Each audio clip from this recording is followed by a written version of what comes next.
600 coureurs ont pédalé pour le raid VTT Les Têtes Brûlées de Saint-Mihiel. Ce raid propose 5 distances différentes, dont 12 km pour les familles, 25 pour un aspect plus technique, 35 et 45 qui font la réputation de la course, et enfin 70 pour les plus sportifs. Notre randonnée, c'est pas du chemin jaune comme on dit, hein. C'est vraiment des parcours plutôt techniques. Donc on veut que les gens découvrent le patrimoine, mais ils s'amusent, quoi, hein. Donc ils passent sur des petites traces assez ludiques, des rampes, c'est ce qu'on appelle des singles. Ils traversent des tranchées. On s'amuse vraiment du début jusqu'à la fin, hein. Cet événement labellisé Meuse Terre d'échappée par nature permet de faire découvrir aux participants l'environnement naturel de la Meuse autour de Saint-Mihiel, mais également les tranchées de la guerre 1914-1918.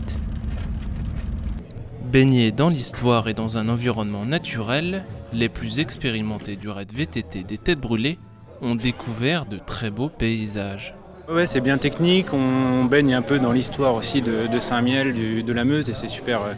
Voilà, là on a l'exemple du ravitaillement, mais les chemins sont super sympas avec les tranchées, les passages dans les zones un peu 14-18, c'est vraiment intéressant. Il n'y a que du beau, c'est-à-dire que je sais pas, le tracé est super bien fait, vraiment un peu technique, plaisir, pas beaucoup de parties, enfin même aucune partie qui sont pas sympathiques.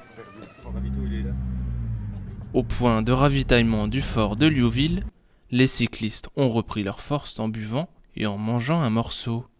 Regonflés à bloc, ils ont ensuite fini la course le plus rapidement possible. Beau petit parcours, y a tout ce qu'il faut. Le balisage est bien, donc puis le temps ici prête aussi, donc magnifique. Du positif, des beaux singles, un parcours au top, il n'y a vraiment rien à dire. Moi ça allait mieux, j'étais un peu tendu au départ parce que je savais qu'il y avait des difficultés. Du coup, maintenant ça va un peu mieux. J'y vais tous les ans, c'est une des meilleures randos de l'année, on va dire. Une rando qui est très technique et qui est très bien fournie en ravitaillement, bien organisé. Cette nouvelle édition du raid VTT dans la Meuse aura ravi les coureurs et les organisateurs, qui ont ensuite eu le droit à un concert pour clôturer le spectacle. Rendez-vous l'année prochaine pour une nouvelle édition.